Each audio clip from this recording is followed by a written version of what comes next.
Gina, nasaan na ba si Samuel? Abay kanina ko pa yun hindi nakikita dito sa bahay ah. Naku, hindi ka na nasanay sa anak mong yun. Binabantayan ka lang nun na malingat saglit, saka siya aalis ng bahay. Ang batang yun talaga. Nasasanay ng hindi nagpapaalam kapag aalis ng bahay at nakukuha pang tumakas. Dapat kasi pinapagalitan mo para hindi mamihasa. Alam mo naman ang panahon ngayon. Ikaw naman parang bago lang sa'yo ang ganon. Hayaan mo na, total naman hindi siya lumalayo. Sigurado ko naroon lang si Sam sa mga kalaro niya. Saka nagpaalam siya sa akin bago umalis. Ang sabi maghahanap lang sila ng gagamba. Sana hindi mo pinayagan. Baka mamaya niyan kung saan na siya nakarating sa sobrang abala sa paghuli ng gagamba. Napapabalita rin dito sa baryo tungkol sa aswang. Ito namang taong to parang ano kung mag-isip. Malaki na ang anak mo at hindi niya nakakalimutan ng palagi nating sinasabi sa kanya. Hayaan mo't uuwi na yun dahil magtatanghalian na. Tsaka wala naman aswang kapag umaga. Kahit na, mali pa rin ang ginagawa niya.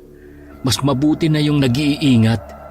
Hindi natin alam ang kakayahan ng aswang kung kailan sila nagpapalit ng anyo. Malay natin, pwedeng nag-iibang anyo sila sa umaga, di ba? Nandito na po ako, Tay, Nay. Bakit ang ingin yung dalawa? Nasa labas pa lang ako, rinig ko ng boses mo, Tay. Mabuti naman at nandito ka na. Ano bang pinagagawa mo? Hindi ka nagpapaalam sa akin kapag umaalis ka at nakukuha mo pang tumakas. Pasensya na, Tay. Kasi alam ko naman na hindi mo ko papayagan eh. Kaya tumakas ako. Tsaka hindi naman po ako lumayo eh. Huwag mo nang uulitin yun ha. Dahil sa susunod, itatali na kita para hindi ka makatakas. Alam mo naman ang baryo natin. Meron nang nagsikalat na aswang. Aswang? Ano po yun, Tay? Basta, mga masasama silang nilalang. Kaya hindi ka dapat umaalis ng bahay nang hindi nagpapaalam. Bantugan lugar ni Badong na mayroong aswang na naninirahan sa kanila. Pero hindi nila alam kung saan banda ito nakatira sa kanilang baryo. Kaya pinag-iingat ang lahat. Dahil yun lamang ang kanilang pwedeng gawin. Kinabukasan, habang nag-aayos si Badong ng kanyang mga gamit para sa pangsido, ay nakita niya ang anak na dahan-dahang tumatakas. Oh, saan ka na naman pupuntang bata ka? Talagang tatakas ka pa ha? Doon lang po sa kanto, Tay. Ilang beses ko bang sasabihin sa'yo na huwag kang lalabas ng bahay? Alam mo, ikaw, saka lang siguro titigil sa katatakas mo kapag kinuha ka ng aswang. Kapag nangyari yun, hindi talaga kita tutulungan. Tay naman eh. Hindi naman po totoo ang kumakalat na balita. Wala pong aswang. Wala naman po sa libro tungkol sa kanila eh. Hindi lahat ng bagay sa mundo ay sa libro mo makikita. At sumasagot ka pa talaga ha? Tatabaan ka na sa akin. Makinig ka na lang sa tatay mo, Sam. Kapakanan mo lang ang iniisip namin. Aba, pwede ka naman maglaro dito sa loob ng bahay, hindi ba? Wala nang nagawa si Samuel kundi ang sumunod sa mga payo ng kanyang mga magulang. Nayayabot man ay sa bahay na lamang siya naglaro ng araw na yon. Kinabukasan, umalis si Badong. Isinama niya ang anak. Nagpunta sila sa gubat. Ilang oras ang kanilang nilakad upang marating ang lugar na pagkakabitan niya ng sido. Hindi niya alintana ang kalayuan ng kanilang bahay. Dahil sa ulado naman niya ang pasikot-sikot sa bundok. Isang mangangaso si Badong. Yun ang kanyang pinagkakakitaan. Habang ang asawa naman niyang si Gina ay pagtitinda ng mga gulay ang trabaho. Oh, ano? Kaya mo pa bang lumakad? Tigas kasi ng ulo mo eh. Nakakapagod naman po pala ang ginagawa mo, Tay. Eh, ganun talaga. Mahirap kasi tayo, kaya kailangan natin magtiyaga. Sabi ko naman sa'yo doon ka na lang sa bahay. Ayoko po doon, Tay. Maghapon na nga po ako sa bahay kahapon. Naboboring na po ako. Para hindi ka maboring, bakit hindi mo nalang pag-aralan ang mga sinulat mo? Masakit po sa ulo intindihin yung mga sinulat ko. Parang kinahig ng manok. Ay, puro ka talaga kalokohan. Halika na, doon tayo sa bandang dulo. Tama na ang kwentuhan, baka abutin tayo ng dilim. Patuloy lamang ang paglalakad ng mag-ama habang nagkakabit ng silo. Hanggang sa mayroong nakita si Badong na isang ibon. Kakaiba ang aura noon at bago lamang sa kanyang paningin ang ganong klaseng hayop. Lumipad papalayo ang ibon kasabay noon ang pagkahulog ng kapiraso nitong balahibo sa lupa.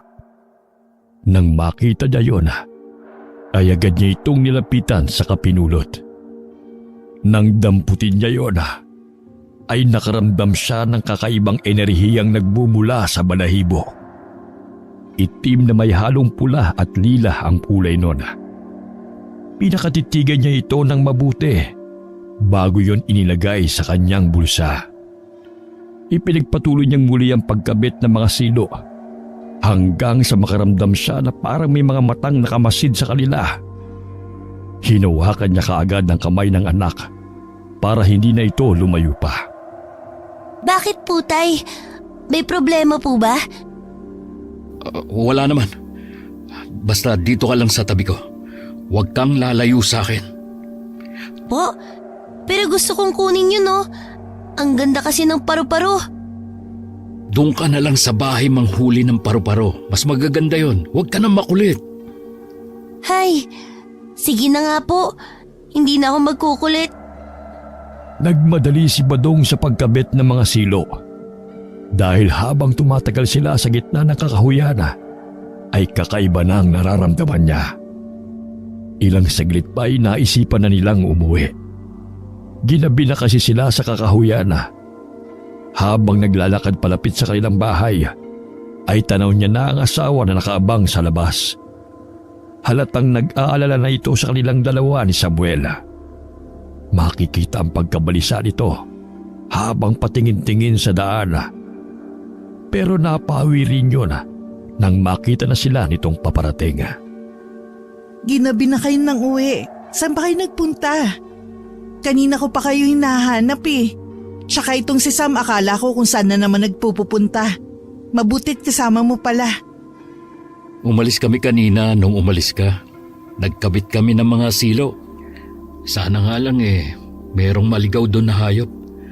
Wala naman ako magawa kanina dito. Hindi ko na sana isasama kaso mapilit ang batang yun eh. Mano po, Nay? Alam mo, meron po akong nakitang magandang paru-paro kanina. Gusto ko pong iuwi kaso si Tatay, sabi niya dito na lang ako manghuli. Gagabihin kasi tayo kapag nanghuli ka pa.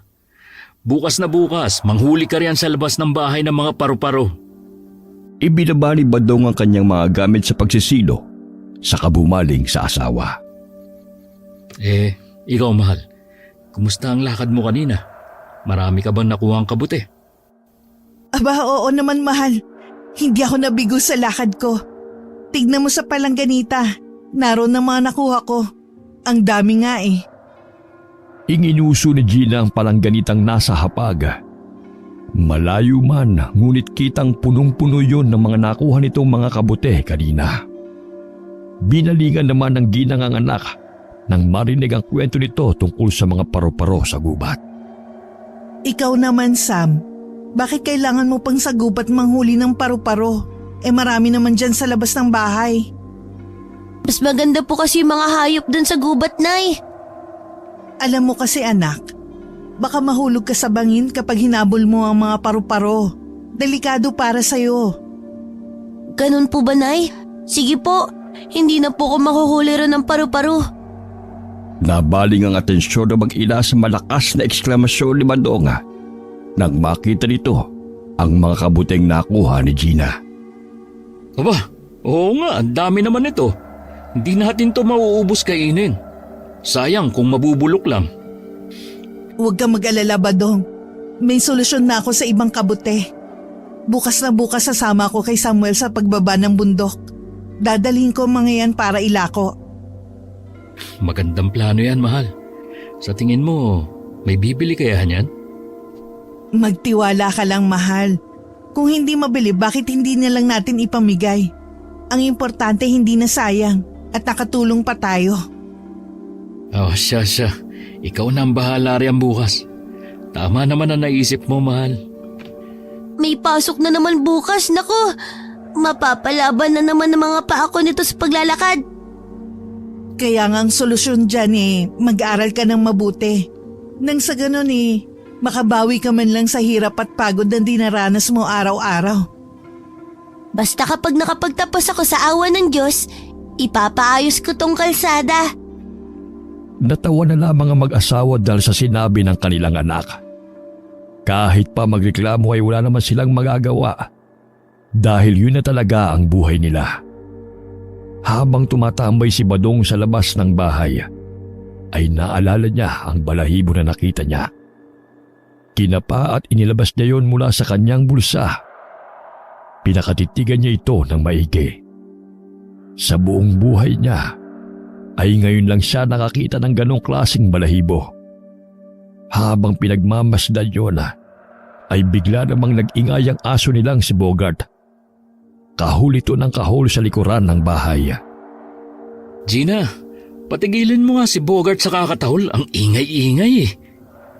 Bakit hindi na lang ikaw ang gumawa? Nagluluto pa ako rito O siya, ako na lang ang titingin. Bakit po ang ingay ni Bogart, Tay? Nagising ako sa kahol niya. Ewan sa asong to. Tingnan mo, kahol ng kahol. Parang may nakikita ata siya sa paligid. Ayun, Tay. May kung anong gumagalaw sa banda ron. Baka hayop lang yun. Kaya pala nag-iingay itong si Bogart eh. Pumasok na kayong dalawa rito sa loob. Kakain na. Oh, tayo na sa loob. Baka lumamig na ang pagkain. Tumigil na rin naman si Bogart sa pag-iingay. Pumasok na nga sila sa loob. Habang magkakasalo ay nagsimula na rin magkwento si Gina tungkol sa mga balitang narinig niya kanina habang nangunguha ng mga kabuti. Nabalitaan mo na ba, Badong? Ang ano? Yung tungkol sa mga alagang hayop ng mga nasa kabilang baryo natin? May kung ano raw ang namemeste sa mga manok. Hindi ko pa alam yan dahil hindi naman ako lumalabas ng bahay. Tsaka baka sakit lang ng manok yun. Hindi raw sakit ang tumama sa mga manok Wakwak ang katawan at wala ng laman loob. Nagkalat pa nga raw sa paligid ng mga karne. Sino naman kaya may gawa no? Wala rin makapagsabi Tingin mo, hayop kaya o taong may gawa nun?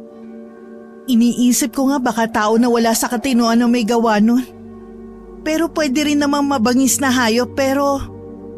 Ewan, hindi ko rin masagot kasi hindi ko naman nakita yung mga sinasabi nila Hindi nasagot ang katanungang yon ni Badonga. Mas lalo lang siyang nag-alala. Paano kung mabangis na hayop nga yun? O kung taong wala sa katinoan? O di kaya'y aswang? Nagdaan pa ang ilang mga araw. Ganon ang naging problema ng Baryo Kawayan. Hindi malaman ang dahilan kung bakit namamatay ang mga hayop. Pero ang mas nagbigay ng takot sa mga taga-Baryo Kawayan ay ang balitang nawawalang mga kalalakihan. Wala naman silang alam kung sino ang kumukuha sa mga ito. Hindi maiwasang pag-usapan ni Gina at Badong ang mga nangyayari sa kanilang baryo. Mas lalo tuloy lumalakas ang kutob ni Badong na masamang nilalang ang namemerwisyo sa kanilang baryo. Malala na talaga ang sitwasyon ng baryo natin. Sinabi mo pa, hindi pa nga nalalaman kung anong kumakain sa mga manok. Tapos ngayon may ilang kalalakihan na ang nawawala. Baka sa sunod pati mga bata. Hindi kaya aswang may gawa ng lahat? Ano sa palagay mo, mahal? Abay, hindi ko rin alam. Alam natin na bantog ang baryo tungkol sa aswang. Pero wala naman tayong nakikita na ganun Hindi naman magpapakita ang aswang Sino bang siraulo na aswang ang magpapakita sa mga tao? Iyan din pong usap-usapan ng mga guro sa school. Nananalbahe na naman daw po ang mga aswang tuwing gabi. Kung totoo nga yun, kailangan nating mag-ingat. Paano yan? Baka pati mga bata kunin din nila. Mabuti pa siguro, Badong. Huwag na muna nating papasukin si Sam. Ako na ang bahala. Iahatid at sundo ko siya.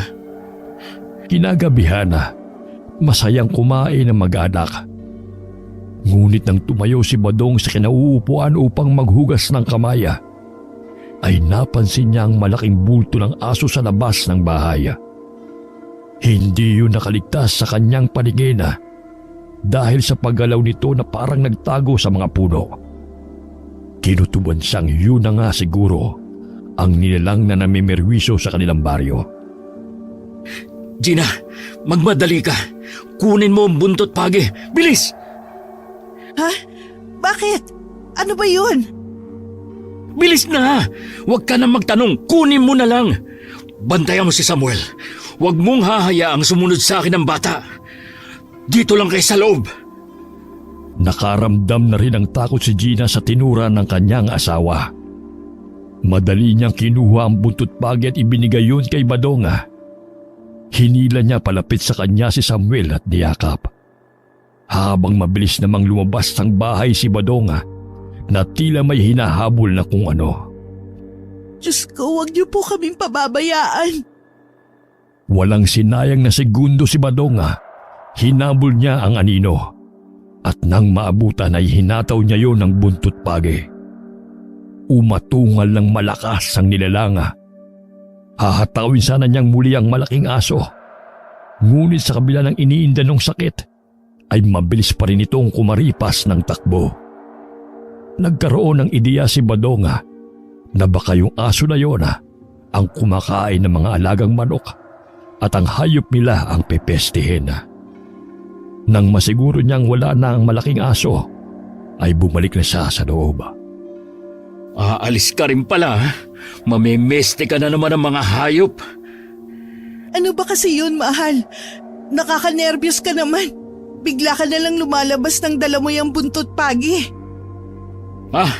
Yung aso na nakita ko, tinaboy ko lang dahil baka yun ang nangangain ng mga hayop.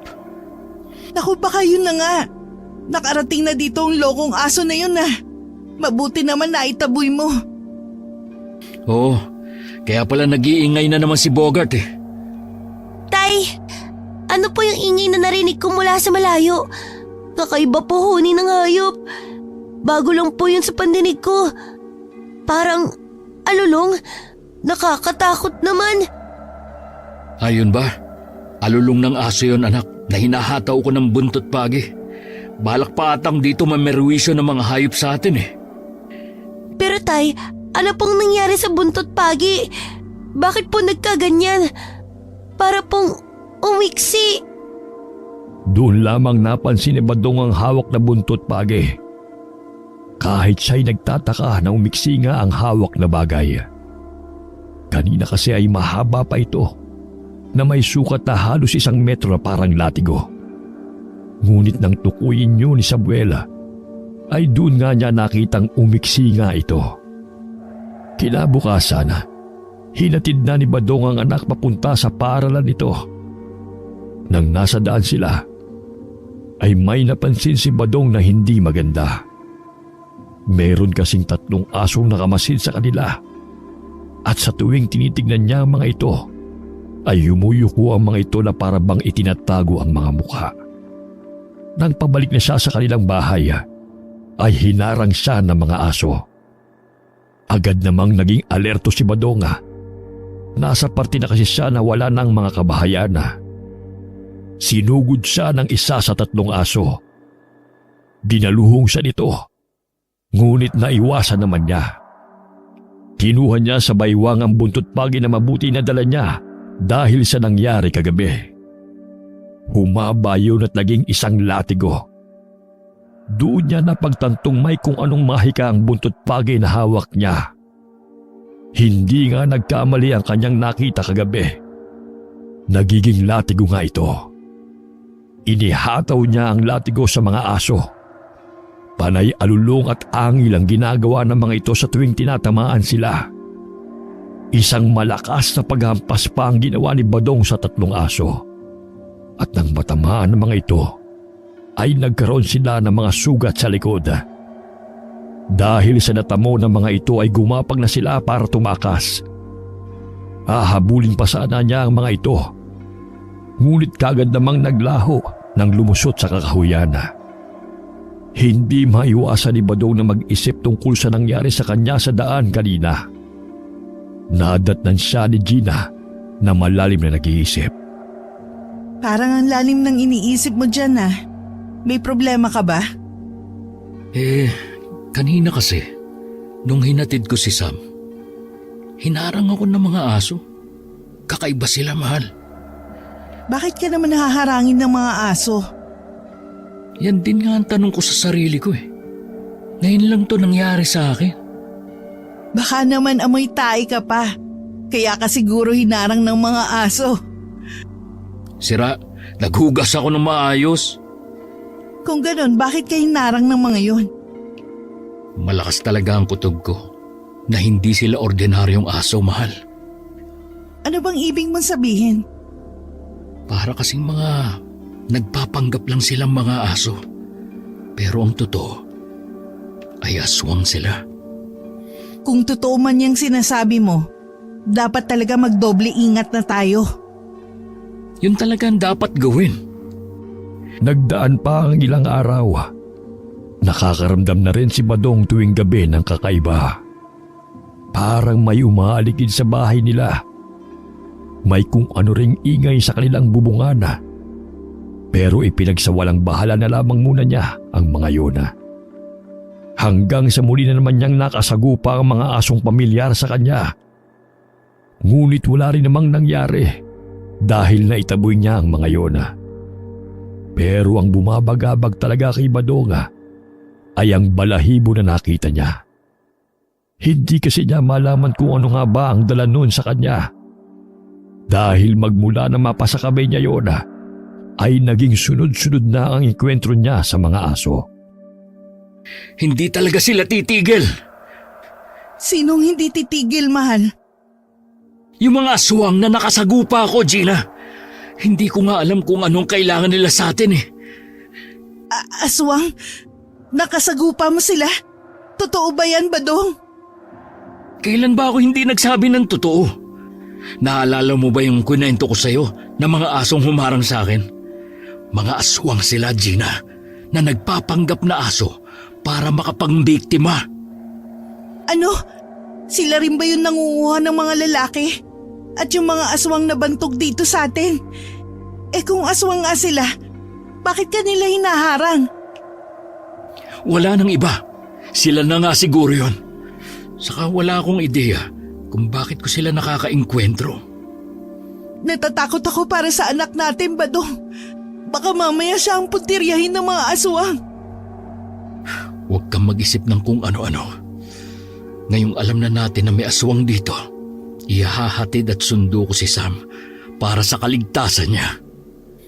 Katulad ng napag-usapan na mag-asawa, ay hinahatid sundo nga ni Badong si Samuel. Ngunit isang hapon ang sunduin ni Badong ang anak. Habang matyaga siyang naghihintay sa labas ng eskwelahan, ay natanaw ang anak na matamlay.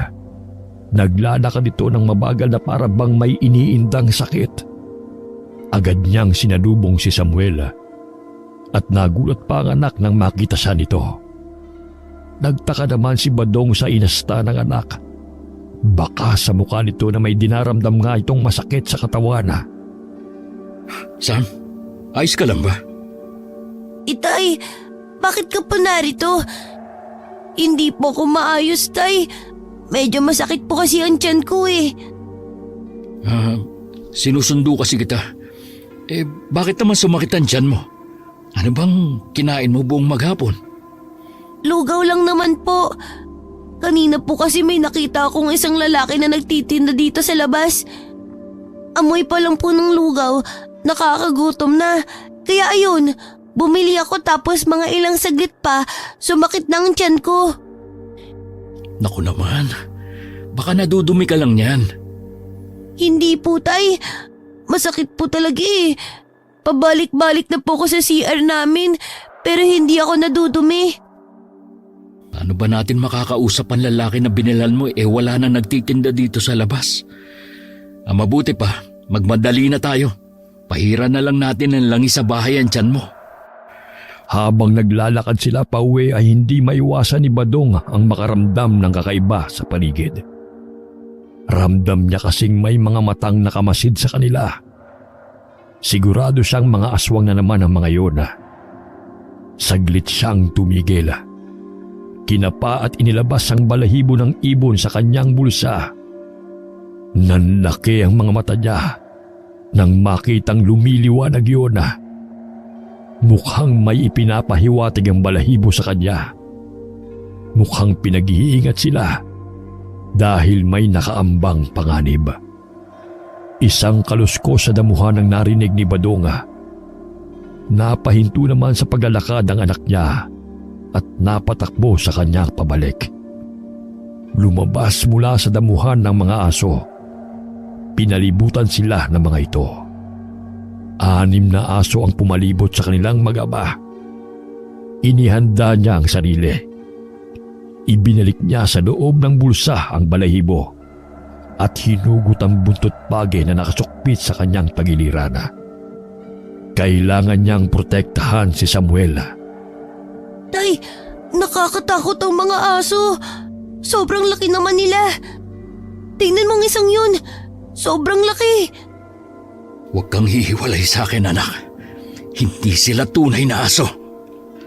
Ano pong ibig mong sabihin, Tay?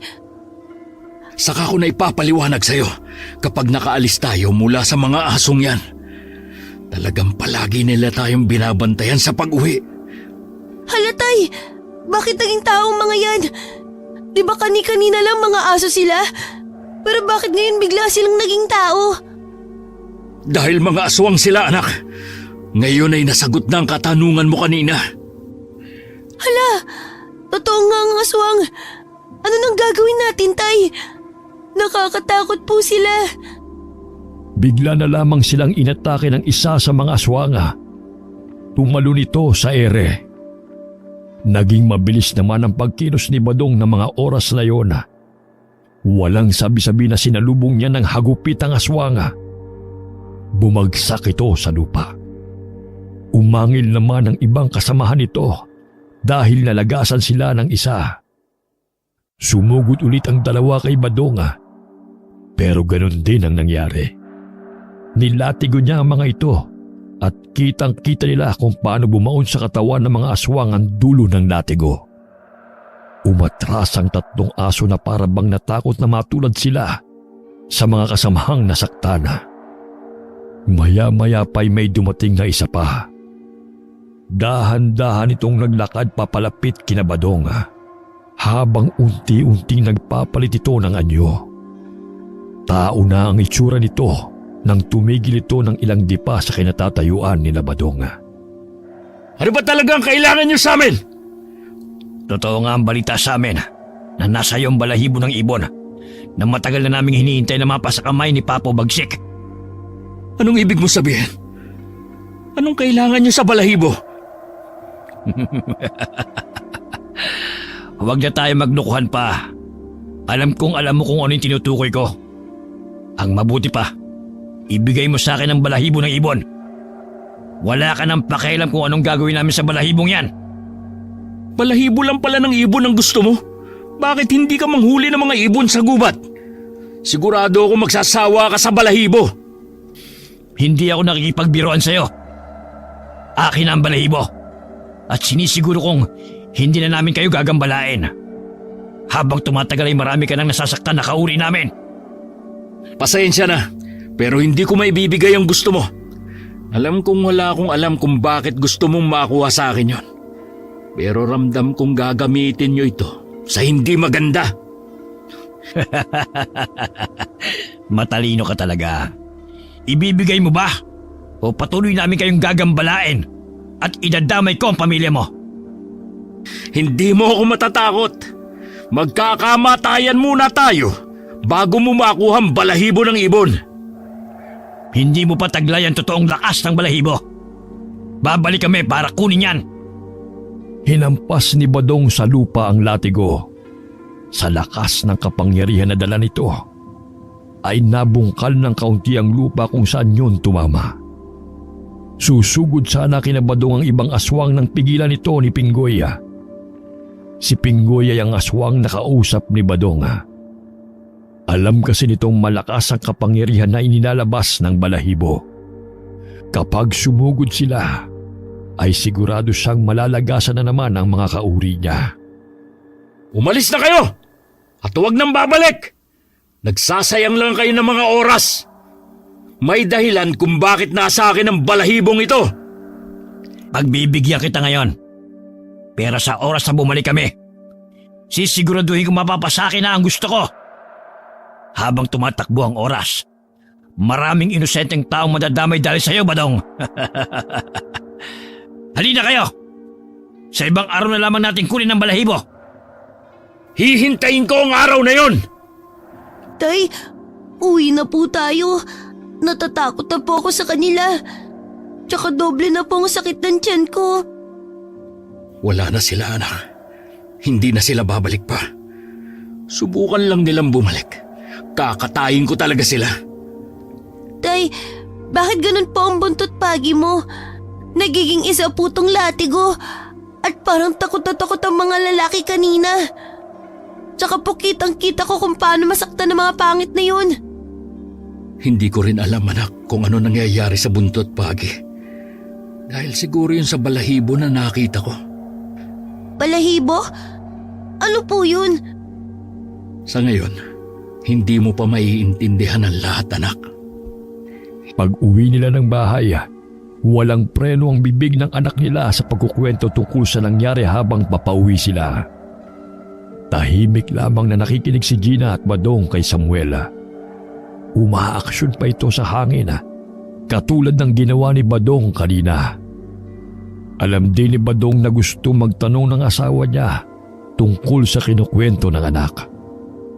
Ilang sandali pa'y pinauna na nilang patulugin ang bata.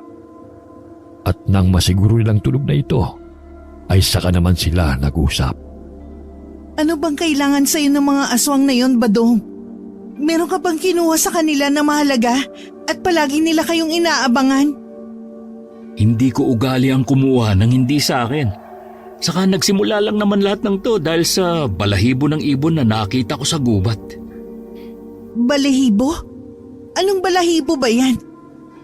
Pati anak natin nadadamay na, Badong. Ginto ba ang balahibo na yan para lagi ka nilang abangan? Aba, malay ko. Ito, yan ang gusto nilang makuha mula sa akin. Hindi ko nga alam kung bakit gano'n na lang nila kagusto na makuha yan eh. Kakaiba ang balahibo na to, Badong . Sa tingin ko, hindi ito pangkaraniwan lang. Pero bakit nga gusto nila itong makuha? Anong gagawin nila rito? Hindi ko alam. Basta parang mahalaga ito sa kanila. At aalamin ko kung bakit gusto nilang makuha ang balahibong ito. Simula nang mapa sa akin yan, nagsisilitawan sila sa paligid. Bakit kasi hindi mo nalang ibigay? Baka nga sa kanila yan kaya gusto nilang makuha. May nagtutulak sa akin na huwag ibigay sa kanilang balahibo na ito, Gina. Hindi ko na maintindihan. Bahala na. Habang nag-uusap silang dalawa sa may pintuan ng bahay, bigla na lamang silang sabay na napatayo dahil sa biglang pagsigaw ni Samuel. Nagmadali silang pumasok sa loob ng silid ng anak. Nadatnan nila itong namamaluktot sa sakit ng tiyana. Napansin ni Badong ang kakaibang nangyayari kay Samuel. Halos pumutok na ang ugat ng anak sa leeg nito. Agaw pansin din ang laway nitong sobrang lapot. Para din itong asong nahulol at namumula ang mga mata. May kakaibang nangyayari sa kanilang anak. Yun ang natitiyak niya. Diyos ko, ano nangyayari sa anak natin, Badong? Bakit ganyan ang itsura niya? Hindi ko alam. Sam, anak, Ano ba nangyayari sa'yo? Tay, tulungan mo po ako. Hindi ko na talaga kayang sakit ng tiyan ko. Hindi pa ba nawawala ang sakit niyan? Abay, kanina pa yan ah. Hindi pa po, Nay. Sobrang sakit ng tiyan ko. Badong, mabuti pa dali na natin siya kay Mang Pedi. Baka matulungan niya tayo. Oo, sige. Mauna ka sa paglakad. Susunod kami sa'yo. Lakad takbo ang ginawa nila sa gitna ng dilim. Buhat-buhat ni Badong ang anak na namimilipit sa sakit ng tiyana. May kalayuan din ang bahay ng manggagamot na si Mang Pedi. Ngunit hindi nila alintana yon dahil nakasalalay ang buhay ni Samuel ng mga oras na yon. Hindi rin magkandamayo ang pagtawag nila kay Mang Pedi nang marating nila ang bahay nito. Tao po! May tao po ba dito? Mang Pedi, nariyan ka ba? Masakit na po talaga ang nararamdaman ko. Sino ba yan? Si Gina po ito, Mang Pedi. May kailangan po kami sa inyo. Gina? Pumasok kayo dito sa loob ng bahay. Pasok. Magandang gabi po sa iyo, Mang Pedi. Pasensya na po sa estorbo. Baka pwede mo pong gamutin ang anak namin. Ano ba nangyari sa anak nyo? Mukhang maluba at ang tama Namimilipit po sa sakit ng tiyan kanina pa. Kumain lang po siya ng lugaw na nabili niya sa labas ng paaralan. Ayun, sumakit na ang tiyan. Ganun ba? Mukhang nadali ng kung sino man ang anak nyo. Pasuyo ako sa'yo, Gina. Kumuha ka ng baso at lagyan mo ng maligamgam na tubig. Dali mo sa akin. Tahimik lamang na nanonood si Badong sa ginagawa ng matanda. May kung anong papel siyang sinunog at inilagay sa loob ng baso na mayroong laman na tubig. Nilagyan ng matanda ang noo ng anak nila ng langis. Ipinatong ni Mang Pedi ang kamay nito sa taas ng ulo ni Sam habang may inuusal ang matanda. Nang matapos sa ulo, ay inilipat naman ito ang kamay sa tiyan ng anak nila. Ipinainom ni Mang Pedi kay Sam ang tubig na nilagyan ng sunog na papel habang dinadasalan pa rin ang bata. Bigla naman itong sumuka ng malapot na laway. Tuloy-tuloy lang ito sa pagsuka hanggang sa tuluyan ng manghina si Sam at nawalan ng malay. Hindi naman mapatid ang takot at nerbiyos ni Badong at Gina sa mga nasaksihan. Ano ba nangyari sa anak namin? Bakit ganun ang sinuka niya? Muntik na mayanggaw ang anak ninyo. Oras na lang sana magiging isa na siyang aswang. Iyanggaw, ano po yun, Mang Pedi? Isang uri ito ng pangahawa ng isang aswang. Para magkaroon ng maraming kauri, ay ginagamitan nila ang mga tao ng pangyayanggaw nila mula sa pagkain, tubig o kahit anong paraan. At nabiktima nga nila ang anak nyo. Ibig sabihin, aswangan nagbigay sa anak namin ng lugaw kanina? Maaring gano'n na nga. At saka nararamdaman ko rin kung bakit gusto nilang yang gawin ang anak nyo. Hindi kaya dinadamay nila ang anak ko dahil sa akin? Wala akong alam kung ano man ang tinutukoy mo. Basta ramdam kong may kakaiba sa'yo na gusto nila makuha. Saka asbo ang tawag sa mga aswang na gustong yang gawin ng bata. Bakit anak ko pa? Marami naman iba dyan. May dahilan ng lahat. Dito na kayo magpalipas ng gabi. Delikado na kung uuwi pa kayo. Doon na nga sila nagpalipas ng gabi. Iniisip pa rin ni Badong na siguro dahil sa kanya ay napahamak si Samuel dahil hindi niya kayang ibigay ang balahibo sa mga aswanga. Kinabukasan nga ay umuwi na sila sa kanilang bahay. Maayos na rin ang pakiramdam ni Samuel. Maliksi at madaldal na ulit ito kagaya ng dati. Habang nagpapakain si Badong ng mga alagang hayop, ay nagkwento ang anak tungkol sa lalaking nagbigay sa kanya ng lugaw. Totoo ba ang sinasabi mo? Opo, Tay.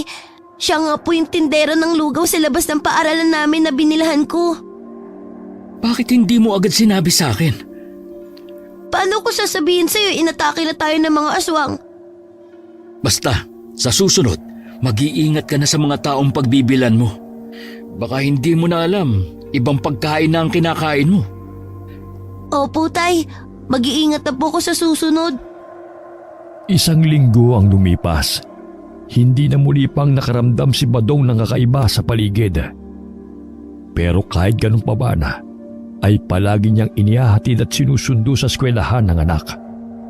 Dahil hindi niya alam ang likaw ng bitukan ng mga aswang at kung ano ang kaya nilang gawin. Isang hapon nang pauwi siya sa kanilang bahay, ay muling lumitaw sa harapan niya si Pinggoy at ang ilan pang asbo. Sila rin ang mga lalaking nakalaban niya nung nakaraan.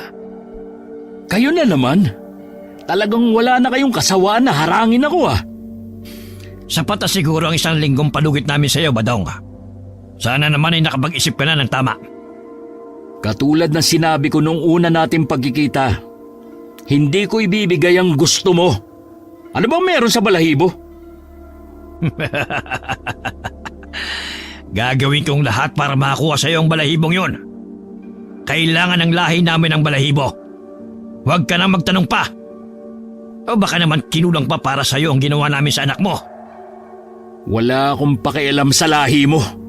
Huwag mo ring idamay ang mga taong walang kasalanan. Hindi sila kasali rito. At lubayan mo ang anak ko. Kayo palang walang hiyang balak yang gawin ng anak ko. Pasensya na. Pero dami na silang lahat dito, Badong. Mukhang mapipilitan akong gamitan ka ng dahas.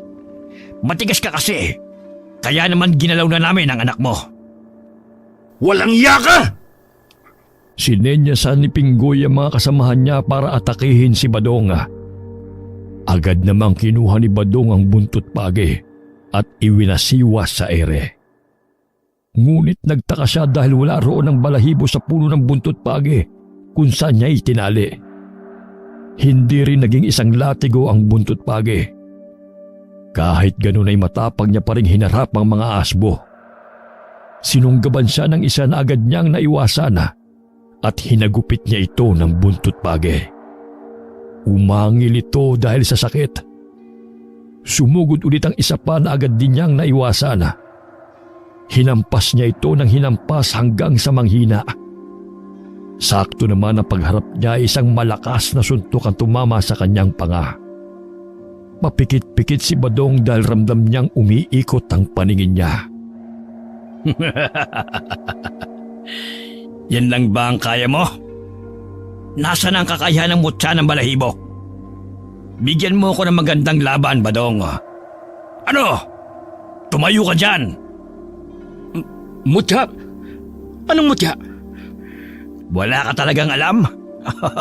Oo, isang mutya ang balahibo na yon na dapat ay nasa kamay ni Papo Bagsik. Matagal na panahon na namin binabantay ng ibon at tabon. Pero sa kasamaang palad, napunta sa ito. Ngayong alam ko na kung ano ang dinadala ng balahibo. Sa tingin mo ba, ibibigay ko pa sa iyo yun? Gagamitin niyo lang sa masama ang mutya. Masyado kang matapang at matigas. Tignan ko na lang kung hindi ka lalambot sa gagawin ko sa iyo. Ibigay mo na sa akin ang balahibo. Para nang sa ganun, hindi ka na masaktan pa. Kahit buhay ko pa ang kapalit, hindi ko ibibigay sa iyo. Naging alerto si Badong sa pag-atake sa kanya ni Pinggoy. Alam din niyang wala siyang laban sa mga oras na yon dahil wala sa kanya ang mutya ng balahibo. Nagtataka rin nga siya dahil bakit wala yon sa dulo ng buntot pagi. Malakas ang bawat tira na pinapakawala ni Pinggoy. Iwas lang ng iwas si Badong hanggang sa nakagat siya sa braso dahil nag-anyong aso ang kalaban. Bumalik sa pagiging tao si Pinggoy. Agad namang dinampot ni Badong ang buntot pagi sa lupa para hatawin ang kalaban.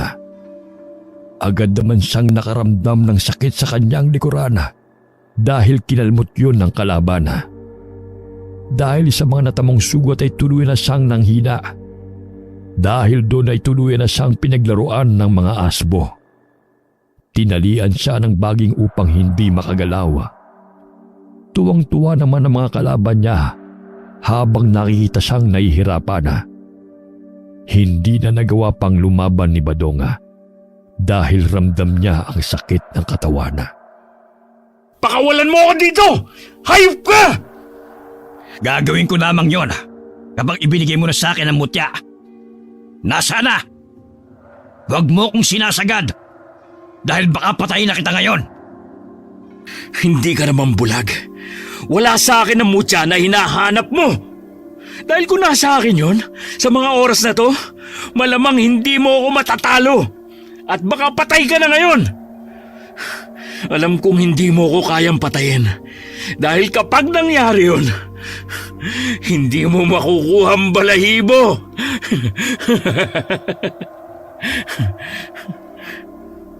Hindi ako naniniwala sa'yo. Sabihin mo kung saan mo itinago. Kung ayaw mong buhay ng anak mo at asawa mo ang kunin ko. Mahal mo naman sila, hindi ba? Huwag mong idamay ang pamilya ko. Kunin mo sa gubat kung saan ko nakuha yun. Tigilan mo na kami at ang iba pang mga tao. Paano kung maniniwalang nasa gubat ang mutya? Huwag mo akong lokohin. Alam ko naman na hindi mo ilalagay sa kapahamakan ang mag-ina mo. Ibinalik ko na yon. Dahil alam kong gulo lang ang dala nun sa pamilya ko. Sasabihin mo din naman pala pinahirapan mo pa ako. Ang mga tao nga naman, kahinaan talaga nila ang pamilya nila. Tigilan niyo na kami! Bago tuluyan na iniwan si Badong ng kalaban na isang malakas na suntok at sipa ang ginawa ni Pinggoy sa kanya. Hindi na niya nakayanan at tuluyan nang nawala ng malay si Badong. Nagising na lamang siya nang maramdaman ang pag-alis ni Gina at Samuel ng baging na nakatali sa kanya. Diyos ko, ano nangyari sa'yo, Badong? Sino ang gumawa nito sa'yo? Siguro yung mga aswang na naman ang gumawa nito kay tatay. Tama ka, anak. Mabuti at nakaalis na sila bago pa kayo dumating. Akala ko ba tumigil na sila? Pero bakit ginugulo pa rin nila tayo? Umuwi na tayo. Baka bumalik pa ang mga yon. Tulungan ka na namin, tay. Ang dami mo pong sugat sa katawan. Mga salbahe talaga sila. Masakit ang buong katawan ni Badong nang makauwi sa bahay. Matyaga niyang ginagamot ang sugat sa braso. Ngunit bumabagabag pa rin talaga sa kanya ang nawawalang balahibo. Gina! Gina! Bakit ka ba tawag ng tawag? May masakit ba sa'yo? Buong katawan ko. Masakit. Nakita mo ba yung balahibo ng ibon? Anong balahibo? Tay, ito po ba hinahanap mo? Ah, yan nga. Saan mo nakita to? Sa lapag ko po nakita, tay. Itatapon ko na nga po sana kaso naalala ko pong sa inyo to. Tapos nag-alala na kami ni nanay sa'yo dahil wala ka pa sa bahay. Tapos nakita ka naming nakatali. Habang nagpapahinga sa sala, ay pinagmamasda ni Badong ang balahibo ng ibon. Nagdadalawang isip pa si Badong kung itatapon na lamang niya ang mutya. Dahil ito ang pinagmumulan kung bakit palagi silang inaatake ng aswanga at nadadamay ang pamilya niya. Alam niya na kung ano yon at ang kapangyarihan nito. Ngunit may takot na siya na baka mapahamak ang kanyang pamilya kung itutuloy pa rin niyang itago ang mutya. Sa kabilang banda ay ayaw rin naman niyang mapasakamay yun ng mga asbo dahil baka gamitin lang ito sa kasamaan ng mga yon. Nasa ganun siyang sitwasyon nang madatnan siya ni Samuel. Lumapit ang anak sa kanya at nagsimula na namang magtanong ng kung ano-ano. Babalik pa po ba ang mga masasama na yun, tay? Natatakot na po ako. Umalis na lang po tayo dito. Hindi ko rin alam kung paano tatakasan ng mga aswang na yon. Saka, hindi solusyon ang pag-alis na nangyayari sa atin ngayon, anak. Bakit hindi mo na lang po sila labanan, tay? Di ba may kapangyarihan naman yung balahibo na hawak mo? Matatalo sila kapag ganun. Meron nga pero ito ang nagdudulot sa atin ng kapahamakan, anak. Kaya gusto ko sanang ibalik to kung saan ko nakuha. Baka dumating yung araw na kayo ng nanay mong saktan nila. Naku, Tay. Huwag mo pong ibalik. Ayaw mo nun, may powers ka na. Ang galing ng balahibo na yan. Kasi nagiging latigo ang buntot pagi. May tatay na akong may kapangyarihan. Hindi mo naman kami pababayaan, di ba? Uy, Samuel, hinaan mo nga yung boses mo. Baka mamaya may makarinig sa'yo at pag-interesan pa ng kapitbahay. Walang ibang dapat na makaalam ng tungkol sa balahibo. Ako at ang nanay mo lang dapat, saka ikaw. Sige na nga po, Tay. Sikreto lang natin. Sam, matulog ka na. Huwag ka nang magpuyat. Meron lang kaming pag-uusapan ng tatay mo. Agad namang tumalima si Samuel sa tinuran ng kanyang ina. Nang makapasok sa kwarto ang kanilang anak, ay masinsinan silang nag-usap na mag-asawa. Ano bang pag-uusapan natin? Tungkol ba sa aswang? Hindi ko na kailangan pang sabihin sa'yo. Natatakot ako sa mga nangyayari, Badong. Lalo na yung kanina. Paano kung patay ka na nang abutan ka namin ni Sam, ha? Wala naman nangyari sa akin, mahal. Huwag mo akong alalahanin. Kaya ko naman ang sarili ko eh. Anong wala? Anong tingin mo sa nangyari sa katawan mong yan? Puro sugat, Badong, oh. Bakit pa kasi hindi mo nalang ibigay sa kanila ang lintik na balahibo para matapos na ang panggugulo nila sa atin? Saka hintay mo pa bang may mangyari sa'yo na hindi maganda? Hindi ko pwedeng basta na lang ibigay sa kanila ang balahibong ito. May dahilan kung bakit akong nakakuha nito, Gina. Sana maintindihan mo ako. Inilalagay mo lang sa kapahamakan ng pamilyang to. Hindi kita maintindihan eh. Kapag naibigay mo yan sa kanila, tatahimik na ang buhay natin. Simula nang mapasa kamay mo ang balahibo, sunod-sunod na ang pangyayaring nagaganap sa atin. Hindi na maganda ang naidudulot sa atin yan. Hindi mo ako naiintindihan, Gina. Sa tingin mo ba, kapag binigay ko sa kanila ang balahibo na to, hindi sila titigil? Mas lalo lang silang maghahasik ng lagim sa baryo. At gagamitin nila ang balahibo na ito para sakupin lahat ng tao. At yun, ang ayaw kong mangyari. E di magpakalayo-layo na tayo. Lumipat na tayo ng ibang lugar. Yung malayo sa kanila, sa mga aswang. Saka hindi mo pa alam na ganun nga ang mangyayari. Pagiging makasarili ang iniisip mo, Gina. Paano ang ibang tao na maiiwan? Pakiramdam ko, simula nang mapasa kamay ko ang balahibo na ito, meron akong dapat tapusin na misyon. Isipin mo naman kami ng anak mo, Badong. Isa lang ang buhay natin. Kaya wag mong sayangin. Paano ka makakasiguro na kaya tayong protektahan ng balahibo na yan, ha? Suporta at tiwala ang kailangan ko sa iyo, Gina. Hayaan mo, matatapos din ang lahat ng ito balang araw. Sa ngayon, hindi ko pa alam kung ano pa ang kakayahan ng mutya na ito. Eh bakit hindi tayo bumalik kay Mang Pedi? Baka may alam siya sa ganyan. Mas mabuti nga kung magtanong tayo sa kanya. Baka may iba pa siyang alam. Oo naman, saka marunong siyang magbasa ng mga taglay ng mutya. Saka nalalaman niya kung anong dala ng mga ito. Kung kamatayan ba o kaligtasan. O siya, bukas pupunta tayo ron. Eh bakit bukas pa? Pwede naman ngayong gabi na lang.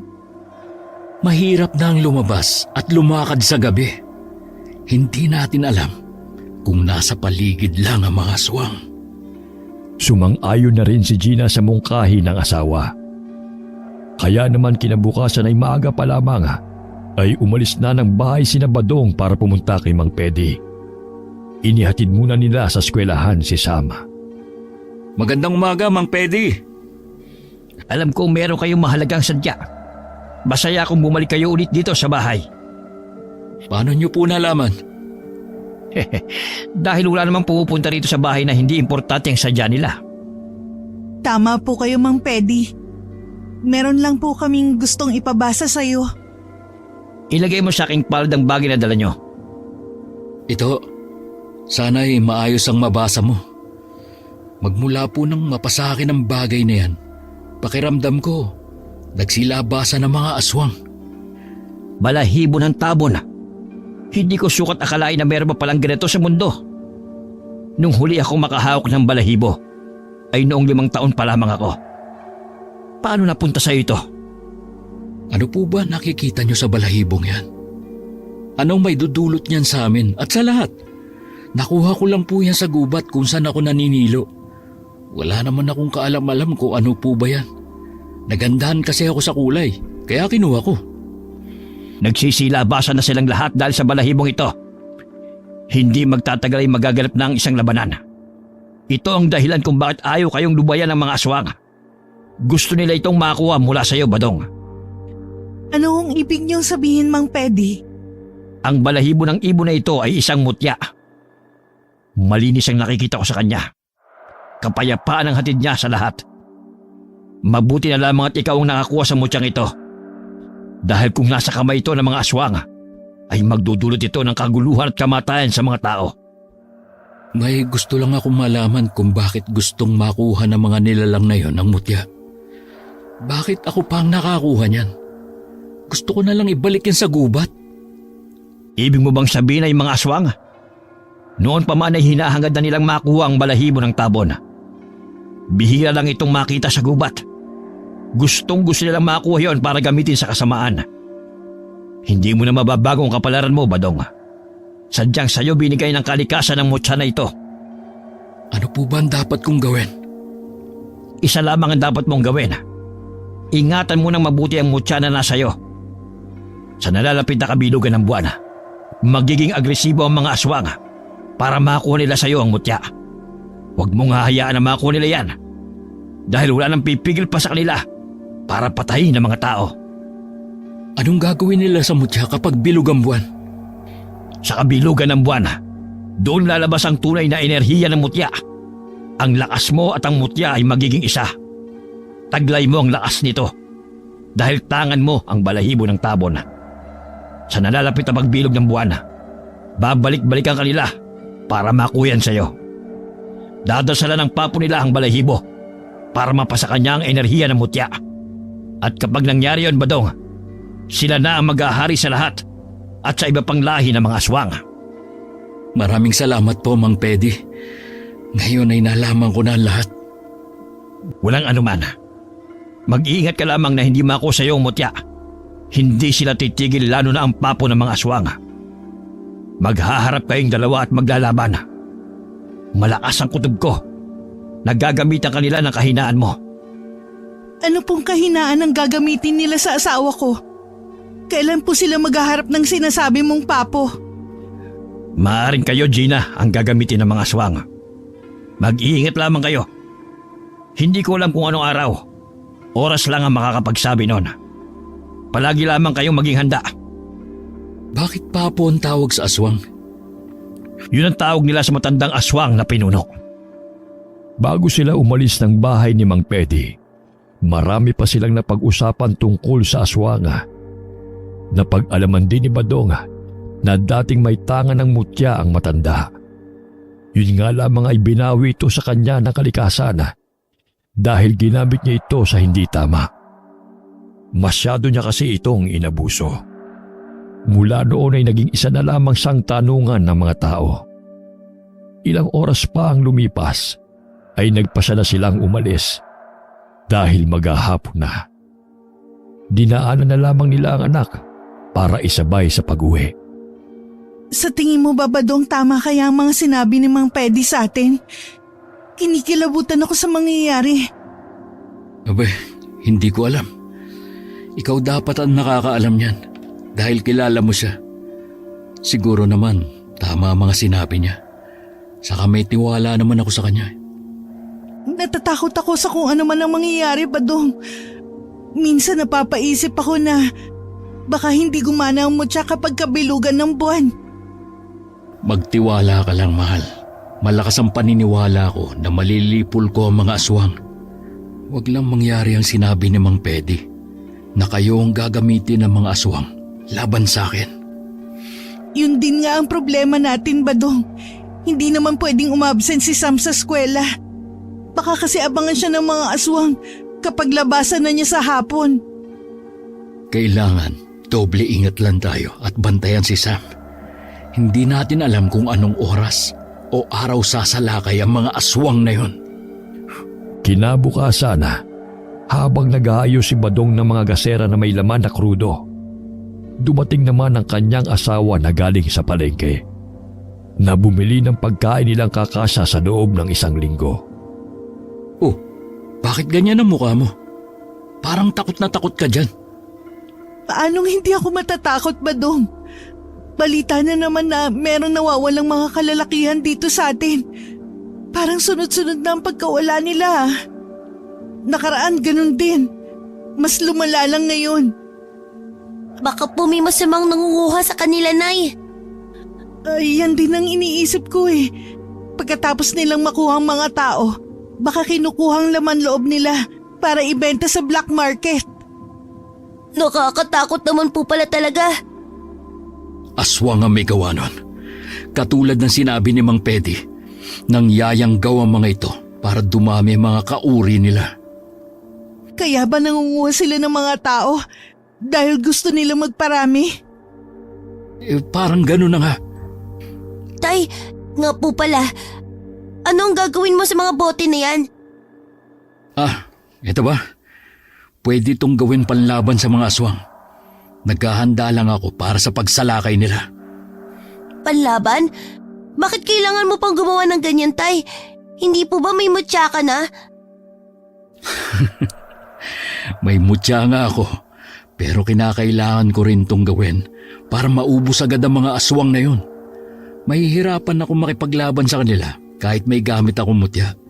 Ang dami nila, tapos mag-isa lang ako. Bakit hindi mo na lang ako isama, Tay? Tutulungan po kita na labanan ng mga aswang. Ikaw talagang bata ka, oh. Hindi pakikipaglaro ang pakikipaglaban sa mga asbo, anak. Asbo? Ano po yun, Tay? Ay, nako. Ito na nga ba ang sinasabi ko eh.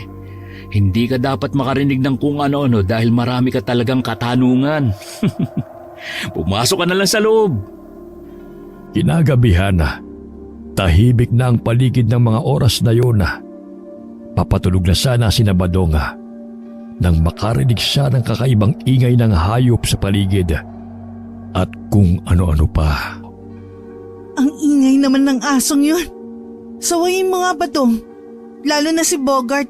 Hindi ako makatulog eh. Pakiramdam ko, hindi mga normal na hayop ang naririnig natin sa labas. Huwag mong sabihin aswang ang mga yun. Ganun na nga, Gina. Mukhang bumalik na naman ang mga siraulong yon.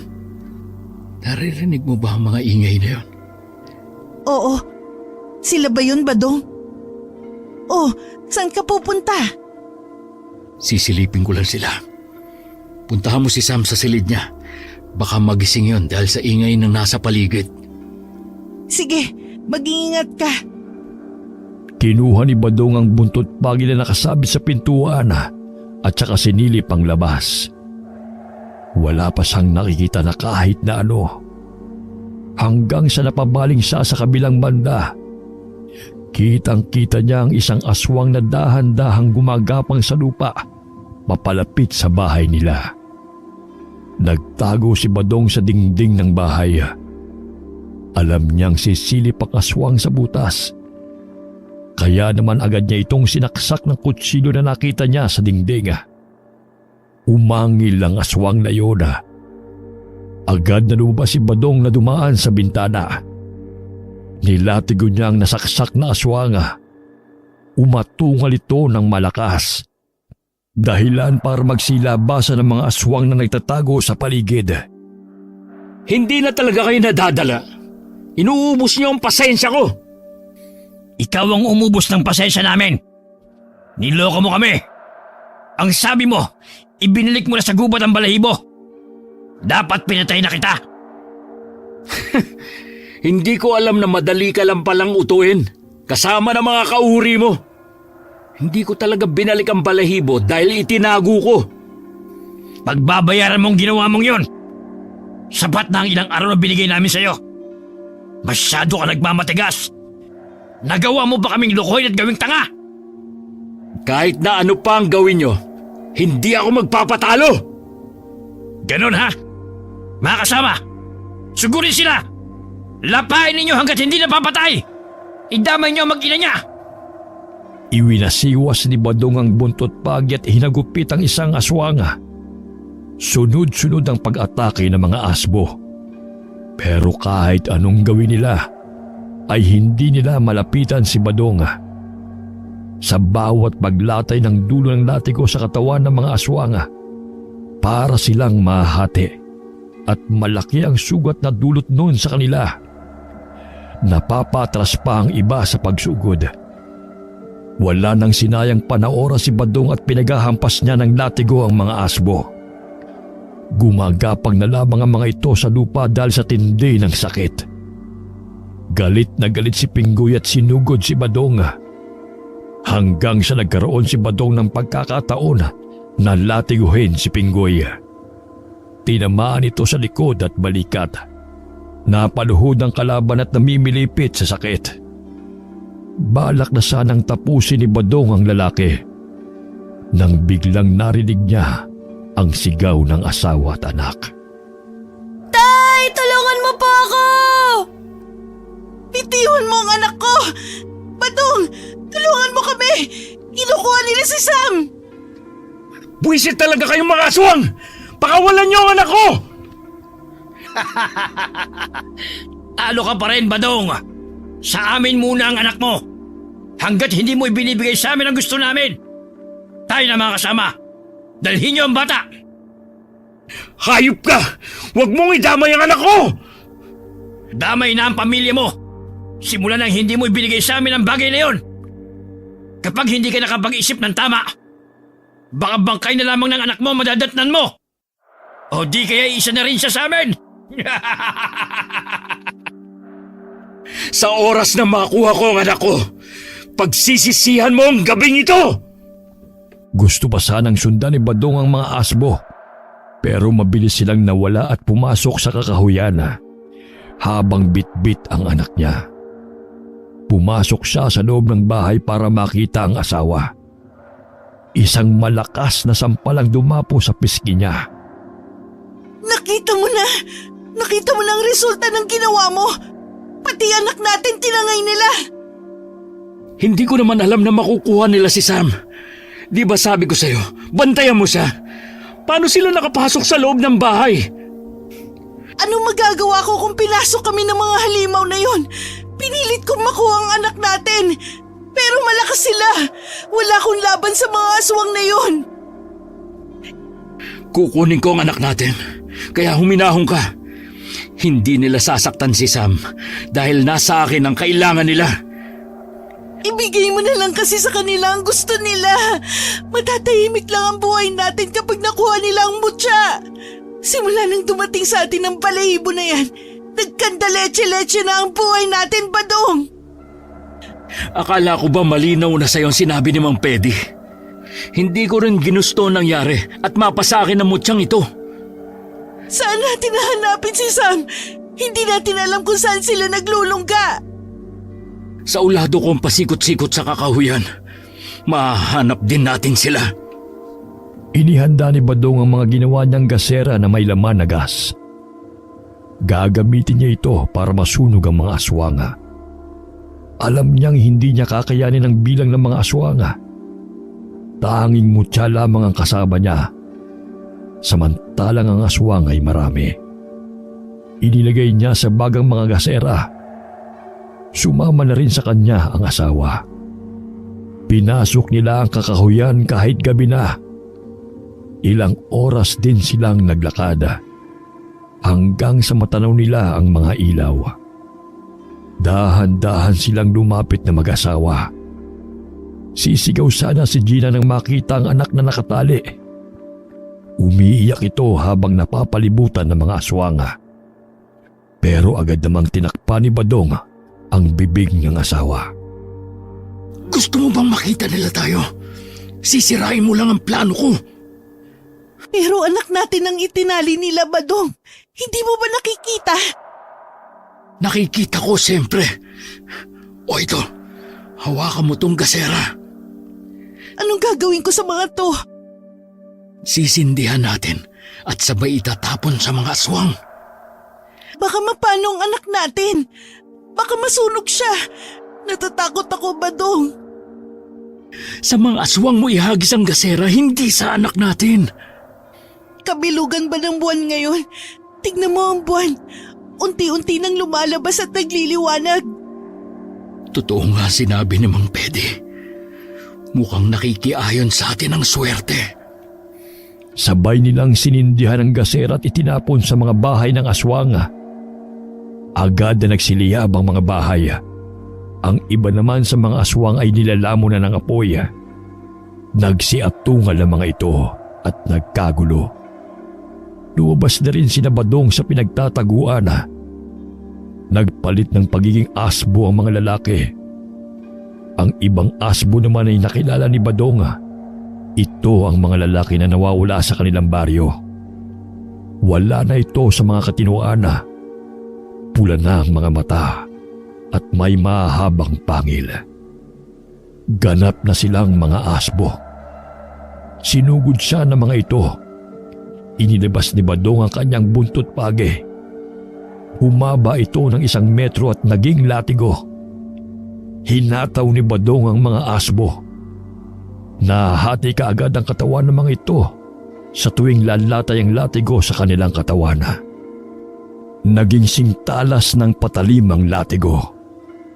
Kaya't napuputulan nito ang katawan ng aswang tuwing tatamaan. Panay angil at atungal ng ibang mga aswang dahil sa kanilang nasasaksihan. Kakaunti na lamang natira sa mga kalaban. Biglang may nakilala siyang isang lalaking naroroon. Ito ang pumatay sa kanyang ama noon. Hindi siya maaaring magkamali dahil isang palatandaan niya ang peklat sa mukha ng lalaking iyon. Magaling! Magaling! Totoo ang nasa iyo ang mutsang matagal ko nang gustong makuha. Hindi naman natin kailangan mag-away at magpatayan pa. Ibigay mo lang sa akin ang mutya na yan. Makakaalis na kayo ng buhay. Mabait akong kausap, Badong. Ano ka, sineswerte? Huwag mo kong ilagay sa dulo ng daliri mo. Kilala ko na mga katulad mo. Walang awa at halang ang bituka. Kaya nga ibigay mo na sa akin ang mutya. Huwag mo na akong galitin pa. Dahil hindi mo alam ang kaya kong gawin sa iyo at sa anak mo. Magkakamatayan muna tayong dalawa. Ngayon pa nakita na kita. Matagal na panahon ang hinintay ko para pagbayarin ka sa ginawa mo sa tatay ko. Ano bang sinasabi mo? Wala akong alam sa sinasabi mo. Ilang taon na rin ang lumipas. Talagang hindi mo na matatandaan. Ako lang naman ang anak ng lalaking walang awa mong pinatay. Ah! Ikaw ba ang anak ni Louie? Akalain mo yun. Mayroon pa palang natitirang lahi si Louie. Wala akong pakailan doon. Ang importante sa akin ay ang makuha ang mutya. Lumiwanag ang paligid dahil sa paglabas ng buwana. Bilog na bilog ito. Bigla namang napatingin si Badong sa hawak niyang latigo. Nagliliwanag din ito dahil sa liwanag ng buwan na tumatama sa hawak niyang armas. Taglay niya na ang lakas ng kapangyarihan ng mutya. Nakaramdam din si Badong ng kakaibang enerhiya na dumaloy sa katawan niya. Nagpalit ng anyo bilang asbo si Pinggoy at Papo Bagsik. Naging malaking aso sila. Naging alerto naman si Badong sa pag-atake ng kalaban. Iwinasiwas niya sa ere ang armas. Tumutunog pa ito sa hangin. Tumama ang dulo ng latigo sa katawan ni Pinggoy. Napapasigaw ang mga kalaban sa tuwing nasusugatan ang katawan nila. Muling iwinasiwas ni Badong ang latigo. Napuluputan niya ang isang kamay ni Pinggoy. Napaangil ito sa sakit at mas umatungal pa na maputol na ito. Kahit malala ang natamong pinsala, ay sumugod ito muli hanggang sa isang kamay naman niya ang naputol. Doon lamang ito tumigil sa pagsugod. Dahil na rin sa panghihina. Dahil sa malaking kabawasan ng lakas, ay bumalik sa pagiging tao si Pinggoy. Wala namang sinayang na oras si Badong at hinagupit niyang muli ang kalaban at tuluyan na ngang natalo si Pinggoy. Taglay mo na ang kapangyarihan ng mutya ng dapat ay sa akin. Hindi bale. Hindi mo naman ako matatalo.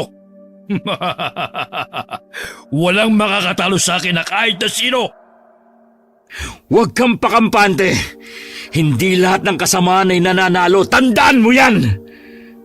Hindi pa ipinapanganak ang papatay sa akin. At uubos sa lahi ko, Badong. Sa gabing ito, ikaw at ang pamilya mo ang mamamatay. Eh di subukan natin! Dahil wala akong ititira sa lahi mo! Mag-iingat ka, Badong! Itakas mo na si Samuel, Gina. Ako nang bahala rito. Unang sumugod si Papo Bagsik. Dinaluhong niya si Badong, ngunit naiwasan ito ng huli. Halatang napiko ng aswang sa liksi ni Badong sa pagkipaglaban. Kaya nagpakaula ito ng katakot-takot na pag-atungal. Muling sinugod ni Papo Bagsik si Badong. Sa pagkakataong yun ay hindi na siya umiwas. Kundi ay sinalubong niya ang kalaban ng paghagupit na tumama sa balikat nito. Nag-iwan yun ng malaking sugat. Umatungal si Bagsik dahil sa sakit at galit. Dahil doon ay gustong gumanti ng kalaban kay Badong. Nasundan ni Badong ang tingin ni Papo Bagsik sa kanyang mag-ina. Kaya naging mabilis ang kilos niya nang makita niyang aatakihin ng aswang sina Gina at Samuel.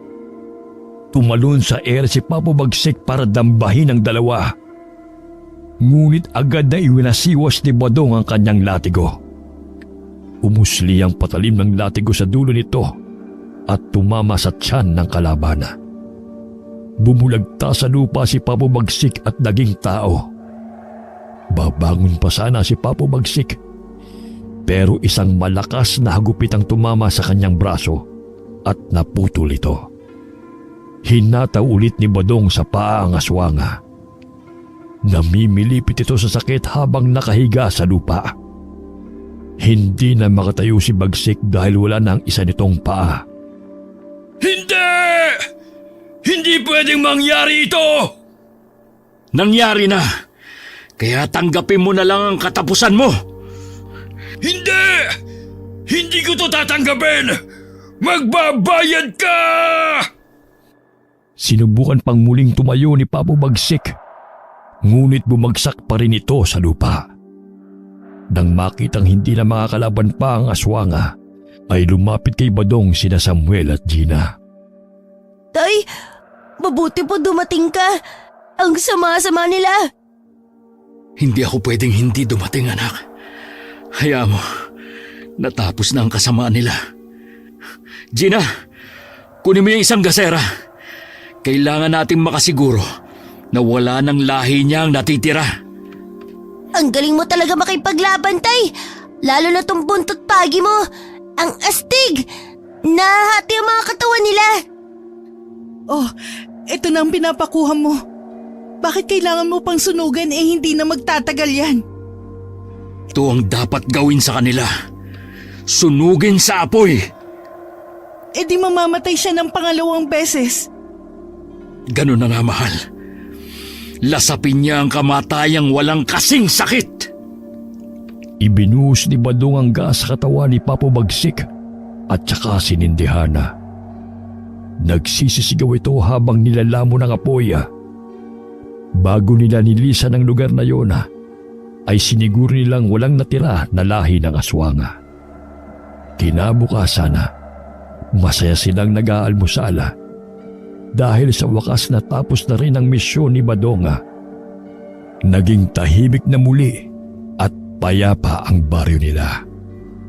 Tay, ano na pong gagawin mo riyan sa mutya mo?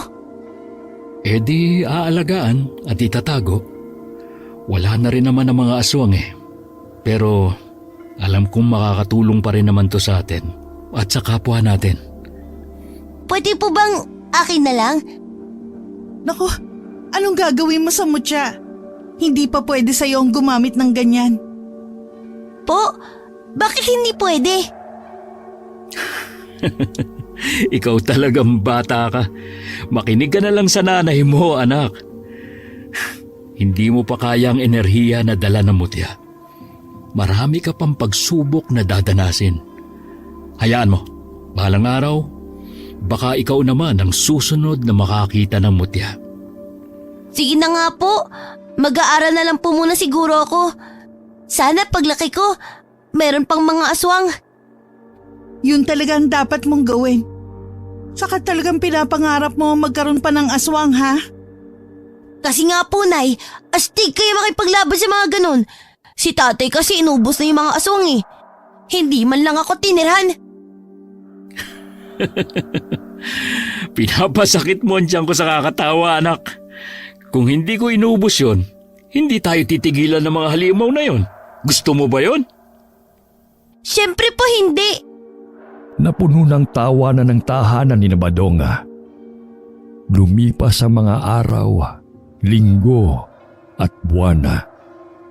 Naging tahimik na ulit ang buhay nila mula nang mapatay niya ang mga aswang. At ang tangan niyang mutya ay nanatili pa rin sa kanya. Ginamit na lamang niya ang mutya sa pag-aaral na maging isang manggagamot sa kanilang baryo. Wakas. Gina, nasa na ba si Sam?